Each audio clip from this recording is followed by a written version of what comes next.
Perbudakan di Amerika Serikat berlangsung secara legal hingga diambilnya amandemen konstitusi yang ke-13 pada tahun 1865. Perbudakan sudah dimulai sejak kolonialisasi Britania di Virginia pada abad ke-17, meskipun budak Afrika sudah dibawa ke Florida Spanyol pada tahun 1560-an. Orang Afrika pertama yang dibawa ke Amerika Serikat diperkirakan berjumlah 19 orang, dan mendarat di dekat Jamestown, Virginia, tahun 1619. Mereka ditangkap dari kapal budak milik Portugis. Pada awalnya, budak Afrika diperlakukan seperti pekerja biasa, namun seiring berjalannya waktu, mereka mulai dijadikan budak karena dianggap sebagai pekerja yang murah dan dapat diperoleh dengan mudah. Perbudakan di Amerika Serikat mencapai puncaknya pada abad ke-18, terutama saat sistem penanaman paksa di negara bagian selatan berkembang pesat. Disinilah budak Afrika Amerika bekerja dalam kondisi yang mengerikan di perkebunan kapas, tebu, dan tembakau. Mereka hidup dalam keadaan yang sangat tidak manusiawi, seringkali dianiaya dan diperlakukan secara brutal oleh para pemilik mereka. Jumlah budak di Amerika di tahun tersebut diperkirakan mencapai 6-7 juta jiwa, dan semua praktek keji itu diperbolehkan dalam amandemen negara. Pada tahun 1860 terpilih seorang presiden bernama Abraham Lincoln. Ia merupakan presiden yang memiliki paham abolisionis, yaitu paham yang ingin memberikan kebebasan untuk para budak. Karena hal itu, 11 negara bagian di Amerika Selatan memutuskan untuk memisahkan diri dan membentuk negara sendiri. Hal tersebut menyebabkan Perang Saudara atau Civil War pada tahun 1861 sampai 1865.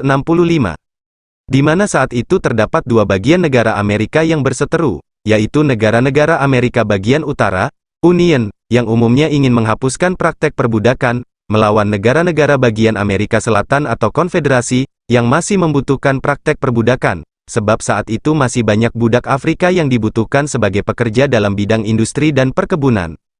Pada tahun 1863, Presiden Abraham Lincoln mengeluarkan proklamasi emansipasi, yang menyatakan bahwa semua budak yang berada di wilayah perang, harus dibebaskan. Proklamasi emansipasi ini, merupakan dekret presiden yang dikeluarkan Abraham Lincoln saat terjadinya Perang Saudara.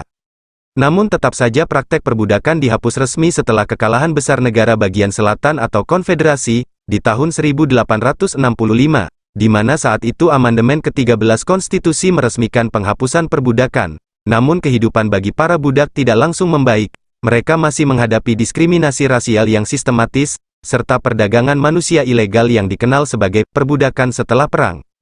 Saat ini, perbudakan diakui sebagai salah satu dosa terbesar negara Amerika. Meskipun tindakan ini terjadi di masa lalu, dampak perbudakan masih terasa hingga sekarang melalui ketidaksetaraan rasial dan masalah sosial yang berkaitan.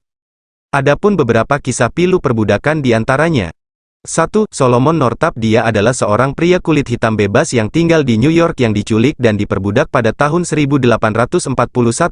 Dia mengalami lebih dari satu dekade perlakuan yang tidak manusiawi, di perkebunan Louisiana, sebelum dia dapat berkomunikasi dengan dunia luar, dan dibebaskan pada tahun 1853. Kisahnya diangkat dalam film 12 Years a Slave, yang memenangkan 3 Oscar, termasuk Best Picture.